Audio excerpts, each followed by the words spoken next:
Hey! Bienvenue sur ma chaîne. Ici, nous allons étudier certains sujets d'actualité. Aujourd'hui, nous allons analyser la proposition de taxe de Gabriel Zucman. Alors, Gabriel Zucman, Robin des Voix, menteur ou militant politique, rentrons dans le vif du sujet. Tout d'abord, Gabriel Zucman explique qu'il veut rétablir la justice face aux Français devant l'impôt. Bien que les impôts soient progressifs en France, il constate qu'à partir d'un certain seuil, cette progressivité ne fonctionne plus. Les ultra-riches payent proportionnellement 2 fois moins d'impôts, 26%, que les autres Français, 52%. Il signale que c'est contraire à la Déclaration des droits de l'homme et du citoyen, nous y reviendrons plus tard.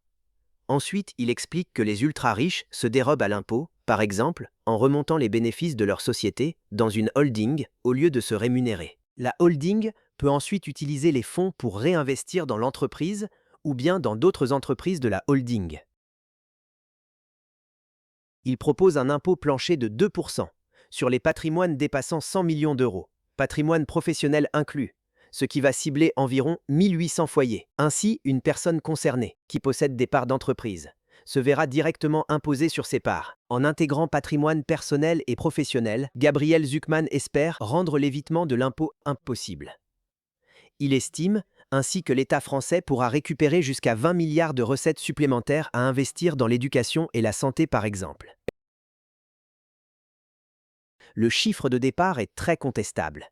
Rappelez-vous, les ultra-riches sont taxés à 26% versus 52% pour les autres. Le calcul des 26% d'imposition des ultra-riches se base sur le rapport entre l'ensemble de ce qui est imposé et l'ensemble des revenus des personnes ultra-riches. Or, il inclut l'impôt sur les sociétés. Cela semble bizarre.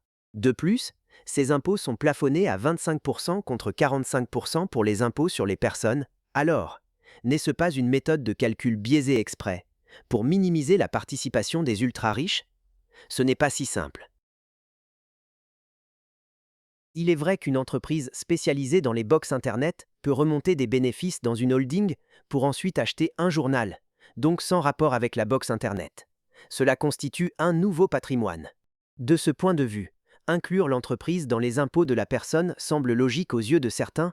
En revanche, on comptabilise aussi des bénéfices d'entreprises non distribués, qui vont être réinvestis dans l'entreprise elle-même pour rénover l'entreprise, réparer des machines ou pour embaucher. Cette partie-là des bénéfices est indispensable au bon fonctionnement de l'entreprise.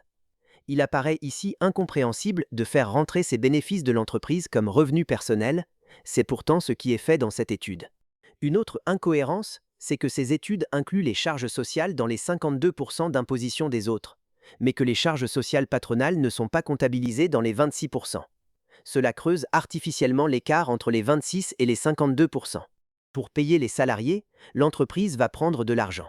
Une partie sera donnée au salarié qui, lui, va payer des cotisations sociales. Ces cotisations sont comptabilisées dans les 52%. Mais l'autre partie sera des charges patronales, des cotisations sociales payées par l'entreprise, qui ne sont pas comptées dans le calcul des 26%.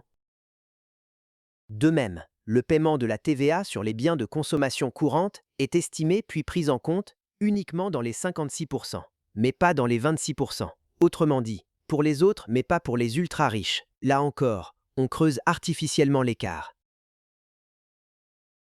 De même, alors que les plus-values latentes sont comptées dans les revenus des ultra-riches, les plus-values latentes ne sont pas comptées pour les autres.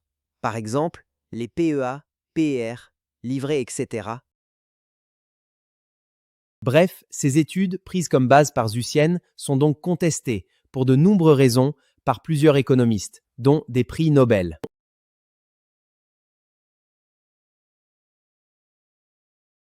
Beaucoup de personnes ont compris que la taxe va impacter les entreprises. Écoutons ce que dit Gabriel. Ce n'est pas une taxe sur les entreprises, c'est une Non, taxe mais là, c'était un exemple sur concret. les actionnaires des entreprises dans la mesure où leur fortune personnelle dépasse 100 millions d'euros.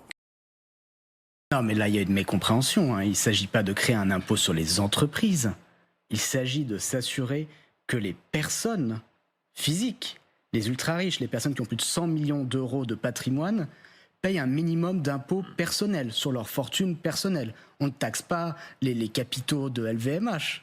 Soyons très clairs. Mais c'est l'entreprise au total que vous avez taxé. C'est la fortune des personnes. Ouais. C'est important que tout le monde comprenne. Vous allez appauvrir Ah des non. grandes sociétés qui fournissent de la richesse à la Ah France. non, ah non, non, non, vous faites erreur. Parce qu'il ne s'agit pas de taxer les machines, l'outil de travail, rien de tout cela. Il s'agit de dire les personnes qui ont énormément d'actions, donc sont extrêmement fortunées, vont devoir payer un minimum d'impôts. Mais ça ne change strictement rien à l'investissement de l'entreprise elle-même. Ça ne vient pas gréver ses capacités d'investissement. C'est parfaitement neutre. Attendez. On vient de voir que Gabriel prend les impôts des entreprises pour les compter dans les impôts personnels. Il compte les bénéfices des entreprises non distribués dans les revenus personnels. Mais subitement, il nie que les impôts vont impacter les entreprises. Pourtant, et c'est plutôt rare, cela lui arrive de reconnaître ceci. Donc, par exemple, Arthur Mensch, qui est l'actionnaire principal de Mistral, lui, il a 10% de Mistral. S'il devait se séparer de 2% de ses actions, bah, l'année prochaine, il aurait 9,8%, puis ensuite 9,6%, puis ça va pas continuer très longtemps, parce que soit Mistral fait des bénéfices, dans ce cas-là, il peut payer avec les bénéfices de Mistral. Il vient donc de dire qu'il faudra prendre dans les bénéfices de l'entreprise pour payer l'impôt personnel. Gabriel veut une rentrée de cash pour financer la dette, l'éducation et la santé. Regardons les possibilités de payer la taxe, selon Zuckman. En premier lieu, on parle donc de payer en cash, solution que devrait privilégier Zuckman pour financer les dépenses de l'État ou bien pour payer la dette. Prenons un exemple. Étudions le cas de Bernard Arnault. En 2023, son patrimoine s'élève à 180 milliards. Avec la taxe Zuckman, il aurait à payer 3,6 milliards. Mais toujours en 2023, ses revenus s'élèvent à 3,12 milliards. Il manque donc 480 millions à Bernard Arnault pour payer la taxe. Pour satisfaire la convention chère à Zuckman et ne pas avoir un impôt confiscatoire qui force les ultra-riches à vendre chaque année, il faudra donc que LVMH augmente la distribution de dividendes et donc cela impacte l'entreprise. De plus, l'État prendrait 100% des dividendes, ce qui revient quand même à un impôt confiscatoire. Cette solution censée être la principale ne fonctionne donc pas si même le plus riche des Français ne peut payer cette taxe en cash avec ses propres revenus. Ensuite, Gabriel Zuckman évoque une autre solution de paiement, le prêt ou l'étalement. Écoutons-le. C'est vrai que parfois, il peut y avoir dans des cas rares des problèmes de liquidité. C'est l'exemple célèbre des licornes, qui sont très valorisées par le marché boursier mais qui ne font pas encore de profit.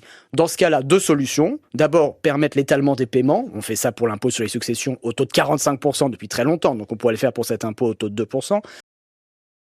Incroyable. Il met donc sur le même plan un héritage qui arrive une à deux fois durant toute une vie et sa taxe qui revient, elle, chaque année. C'est assez simple à comprendre, mais regardons ce schéma. Si l'héritage est trop important pour être payé en une seule fois, l'État propose d'étaler le paiement sur, mettons, 10 ans. L'année 1, la personne aura donc à payer, en bleu, la partie de son héritage et en vert, son impôt sur le revenu.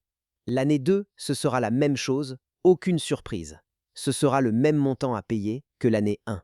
Ainsi, si la personne a accepté l'étalement de l'héritage, c'est parce qu'elle sait qu'elle a les moyens de payer chaque année. Maintenant, passons à l'étalement du paiement de sa taxe. L'année 1, la personne aura à payer la taxe Zuckman.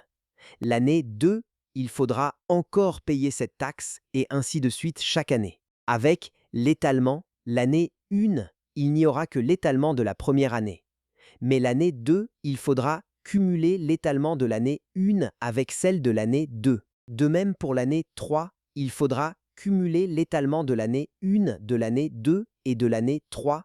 Les montants deviennent ingérables d'année en année. Je ne reviens pas sur la proposition de Gabriel Zuckman de faire un prêt. C'est tellement absurde. Quelle banque accepterait de faire un prêt sur de telles sommes chaque année? Notons également qu'on peut se poser cette question: où sont les 20 milliards promis par Zuckman chaque année si on procède par étalement? Bref, l'étalement n'est pas viable, ne parlons même pas de prêt. Brièvement, Gabriel Zuckman évoque également la possibilité de payer par dation. Qu'est-ce que la dation? C'est pouvoir payer en œuvres d'art, voitures, etc. Mais savez-vous à combien est valorisé le tableau de la Joconde? 1 milliard environ, pour un tableau aussi rare et aussi connu. Il faudrait à Bernard Arnault l'équivalent de 3,5 Jocondes chaque année. On voit bien que c'est énorme, et si on prend des tableaux et objets moins valorisés, l'État croulerait sous les voitures, les tableaux, les bouteilles de vin, encore une fois. Pour obtenir 20 milliards, il faudra que l'État s'occupe de la vente. Cette solution semble farfelue et compliquée à gérer. Cette solution ne peut gérer que quelques exceptions. Gabriel Zucman propose une autre alternative, celle de donner ses propres parts de son entreprise à l'État. Autre argument, Gabriel Zucman, qui est invoqué contre votre taxe, ou du moins qui interroge son effectivité, celui de la mise en danger d'entreprises innovantes qui ne font pas de bénéfices avant plusieurs années. Un exemple a beaucoup été invoqué, celui de Mistral AI, vous en parliez Dominique Carlac, fleuron français de l'intelligence artificielle, start-up valorisée jusqu'à 14 milliards d'euros. Alors là encore, essayons d'être très concrets. Prenons quelqu'un qui possède 10% de cette entreprise.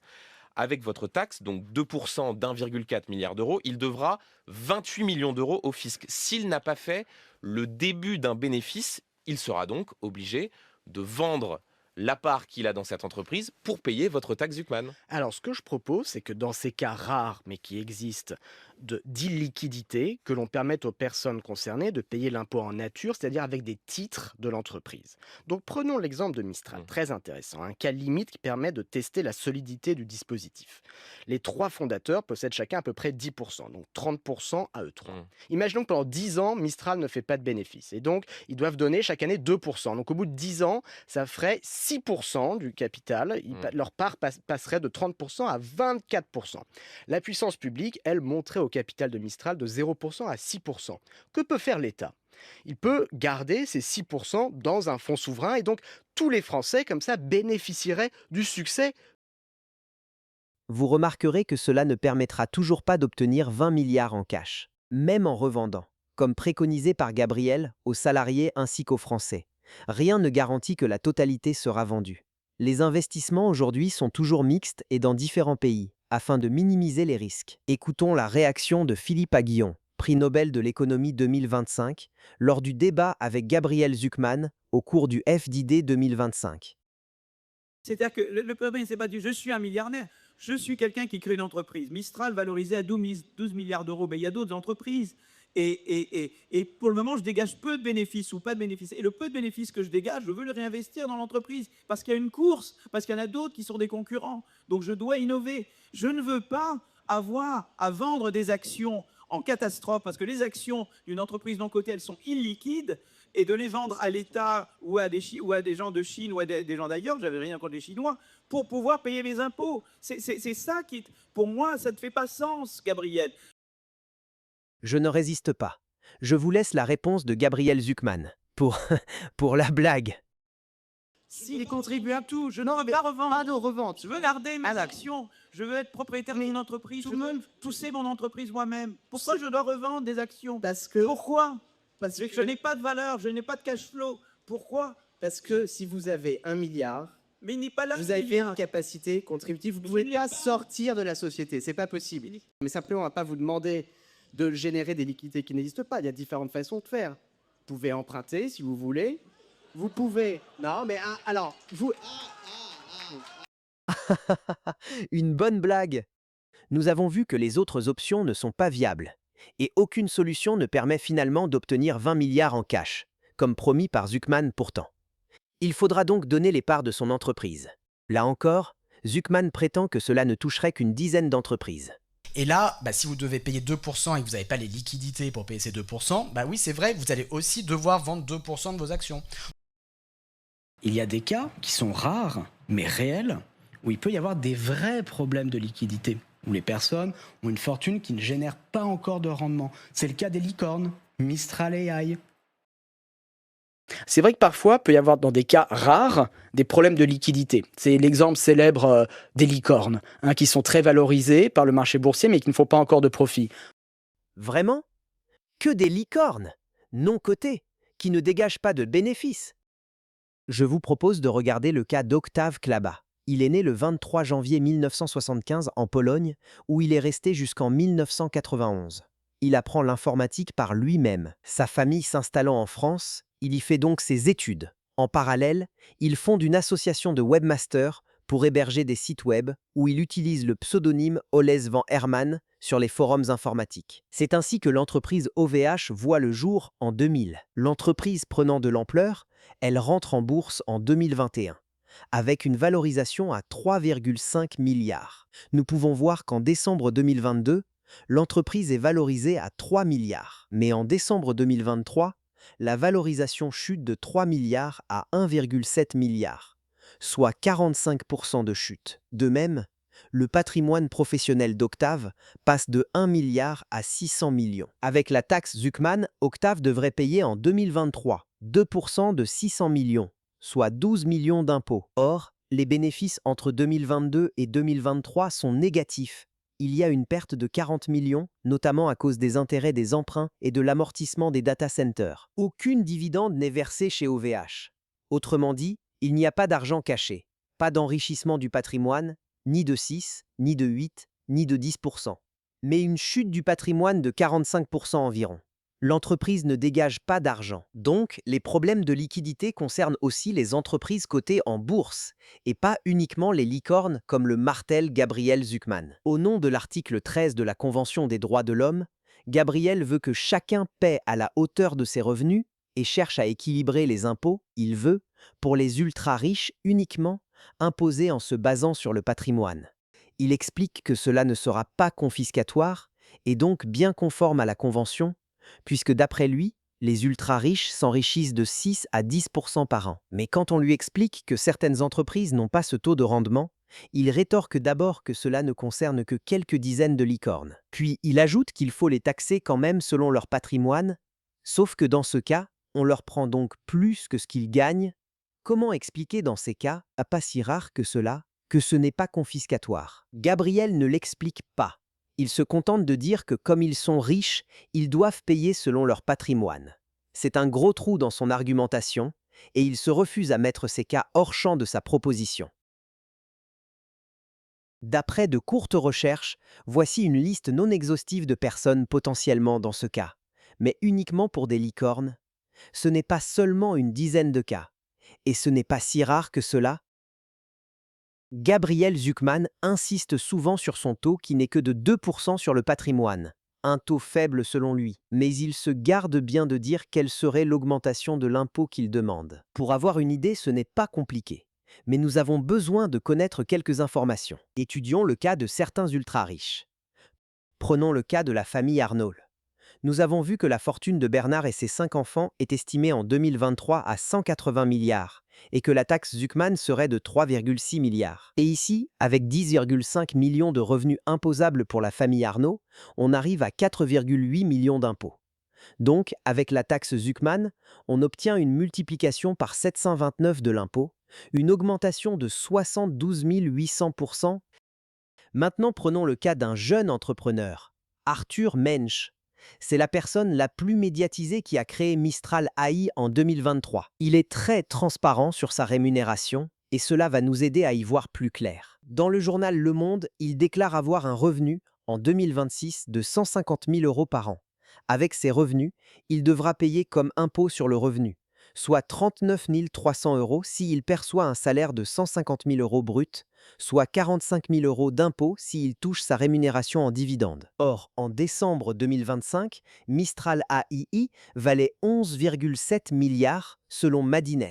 Il devra donc payer, avec la taxe Zuckman, un impôt de 22 millions d'euros. Avant la taxe, l'impôt est de 40 000 euros. Après la taxe, l'impôt est de 22 millions. Voici la conséquence brutale de ce petit 2% du patrimoine. Une multiplication de 550. Une augmentation de plus 54 900%. Un tout petit taux qui fait très mal. On peut donc voir qu'à chaque cas, les impôts sur le revenu sont multipliés. Certes, il y a certains ultra-riches qui se servent de leurs entreprises pour investir sans passer par la case impôt sur le revenu. Mais on ne peut pas dire que la taxe Zuckman sera sans conséquence. Voyons ce que pense Gabriel Zuckman sur l'exil fiscal. Celui de l'exil fiscal. Gabriel Zuckman, quand on regarde effectivement les écrits économiques, et d'ailleurs vous les mettez en avant, notamment une analyse du Conseil d'analyse économique qui dit qu'il y a un risque d'exil, mais que ce risque est assez minime. Sauf que les précédents sont des précédents sur des sommes des rendements fiscaux qui sont infiniment moins importants que ce que vous proposez. L'ISF, c'était 4 milliards d'euros par an. Là, vous, c'est entre 15 et 25. Qu'est-ce qui vous permet d'assurer, avec une forme de certitude, que cette mise en œuvre d'une taxe tout à fait inédite ne va pas avoir comme conséquence que, eh bien, tout simplement, les gens s'en aillent? Non, je pense que le risque d'exil fiscal, bien sûr, il faut le prendre au sérieux. Et la meilleure façon de le prendre au sérieux, le point de départ le plus rationnel, c'est de se fonder sur les études qui existent et Mmh. de voir ce qu'on peut extrapoler de ces études. Or, la littérature scientifique sur cette question est unanime. Elle ne dit pas qu'il n'y a pas d'exil fiscal, elle dit qu'il est faible, marginal, et si on extrapole à partir de là, comme on peut le faire dans différentes études, qu'il n'y a pas à attendre des flux de départ massifs. Non, mais je rêve. Les études sérieuses, comme il le dit lui-même, se basent sur une augmentation d'impôts de quelques points, mais pas d'une augmentation de plus de 10 000%. Au collège, on nous apprend bien qu'on peut extrapoler un graphique, mais on apprend aussi qu'il y a des limites à cette extrapolation. Et puis, regardons plus loin que cela encore. Comme il aime à le dire, admettons que cela ne va pas freiner l'entrepreneuriat. Comment une entreprise se crée et grossit? Un entrepreneur a une idée. Il est persuadé qu'elle est intéressante pour la société. En lui donnant corps, il va pouvoir créer des emplois, vendre ses services et ses biens, satisfaire une demande. Mais pour cela, il va devoir travailler dur, emprunter de l'argent, engager son propre argent. Trouver un local? Peut-être. Il va s'investir au maximum pour lancer son entreprise et gravir les difficultés une à une. Si tout va bien, il va se mettre à embaucher encore. Mais dès la création, l'entrepreneur aura, bien sûr, les yeux rivés sur les chiffres. Il va planifier les étapes, contrôler là où il en est, rajouter des nouvelles étapes, et ce, chaque semaine, chaque mois. Alors bien sûr, s'il voit que l'entreprise devient reconnue, il verra que d'ici 2 ans ou 3, il pourra passer une étape cruciale pour l'entreprise. Cela pourra être une levée de fonds, ou bien, comme pour ChatGPT, présenter au public une version aboutie. Il sait à ce moment-là très bien que son entreprise pourra être valorisée plusieurs centaines de millions. Et avec la taxe Zuckman, il saura aussi que son impôt sera multiplié du jour au lendemain, comme Arthur Mensch, par plus de 100. Alors évidemment, il va regarder comment changer de pays. Pourquoi pas partir en Italie ou en Angleterre ou bien en Belgique. Ainsi, quand Zuckman regarde si les grandes entreprises et les ultra-riches d'aujourd'hui vont s'exiler ou pas, on peut déjà deviner que l'exil fiscal aura lieu avant de passer le seuil des 100 millions de patrimoine. Ces fuites ne se verront pas. Zuckman criera sûrement au succès. Mais la réalité, c'est que les belles entreprises commenceront en France, pour certaines, comme une preuve que l'idée fonctionne. Mais une fois vérifiée en France, les grandes entreprises se développeront ailleurs.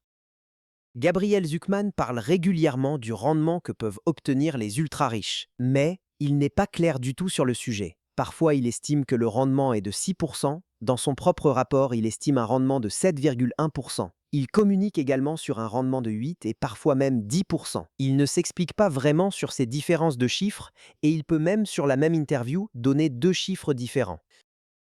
Le rendement moyen de la fortune des personnes qui ont plus de 100 millions d'euros, c'est 6%.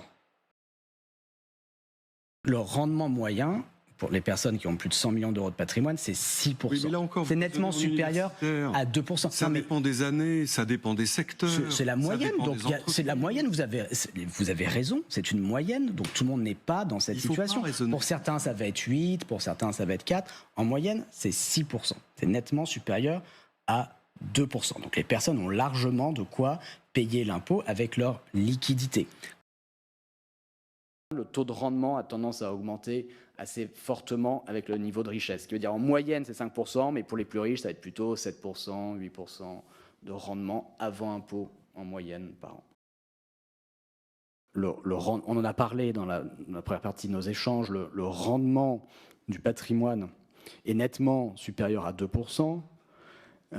Pour les personnes en question, il est de l'ordre de, ça dépend exactement comment vous le calculez, mais 6-7% par an. D'après, à nouveau, les chiffres disponibles, le classement de Challenge, etc., la fortune des milliardaires a augmenté de 10% par an en moyenne au cours des 30 dernières années.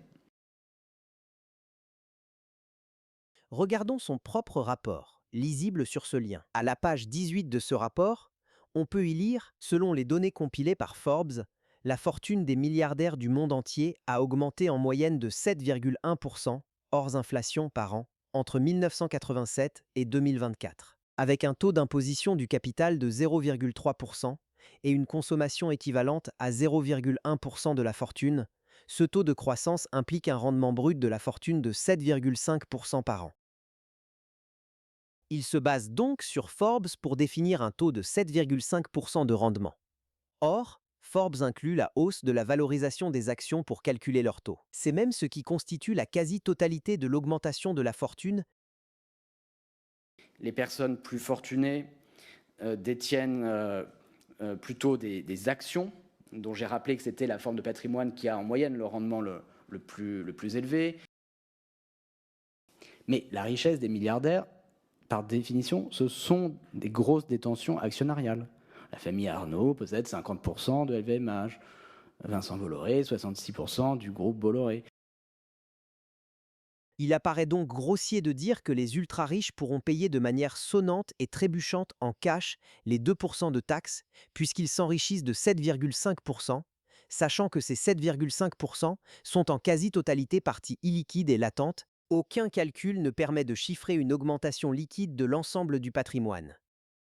Nous avons pu voir que Zuckman rapproche et compare des chiffres incomparables. Le taux annuel de 2% sur le patrimoine avec le taux de 45% sur l'héritage par exemple.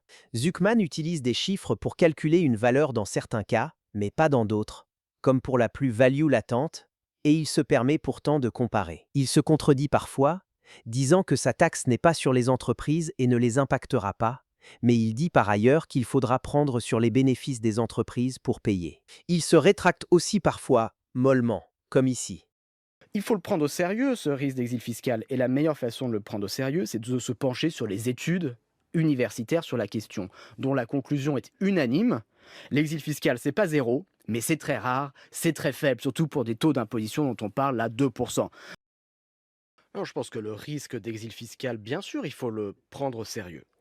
Et la meilleure façon de le prendre au sérieux, le point de départ le plus rationnel, c'est de se fonder sur les études qui existent et de voir ce qu'on peut extrapoler de ces études. Or, la littérature scientifique sur cette question est unanime. Elle ne dit pas qu'il n'y a pas d'exil fiscal, elle dit qu'il est faible, marginal, et si on extrapole à partir de là, comme on peut le faire dans différentes études, qu'il n'y a pas à attendre des flux de départ massifs. Je suis par ailleurs assez d'accord avec l'argument qu'on entend parfois, consiste à dire, oui, les études qui ont été faites portent sur des impôts sur la fortune qui sont très différents de la proposition d'impôt plancher. Et donc, est-ce qu'on peut vraiment extrapoler les résultats à cette taxe de 2%? Il faut être prudent. Il faut être prudent. Peut-être, voilà, ce qui est proposé est différent de ce qui a existé historiquement. Donc, il y a un élément de prudence. Et donc, ma réponse, consiste pas à dire « Ne vous inquiétez pas, il n'y aura pas d'exil fiscal, aucun problème ». Nous avons donc abordé la taxe Zuckman et étudié les arguments de Gabriel Zuckman lui-même. Afin de rétablir une meilleure justice fiscale, Gabriel n'hésite pas à mélanger des chiffres pourtant incomparables. Il extrapole des données de manière insensée. Il masque l'importance de l'augmentation des impôts qu'il propose. Il réfute certaines conséquences de sa taxe avant de se rétracter. Il prétend qu'il n'est pas militant politique, un simple professeur, mais toutes ses campagnes de communication sont très importantes. Il passe de Platon en Platon, va sur toutes les radios presque tous les jours pendant des mois pour inculquer, de manière erronée et simpliste, des idées qui sont par la suite compliquées et laborieuses à décortiquer. Je vous ai proposé une analyse possible de sa proposition, mais il en existe d'autres. Merci de m'avoir suivi. Si vous aimez cet épisode, abonnez-vous et mettez un pouce bleu. À bientôt. Maintenant, je vais regarder l'épisode de Grand Theft Auto sur Zuckman. Je vous le conseille. En attendant, pensez par vous-même, faites vos propres recherches.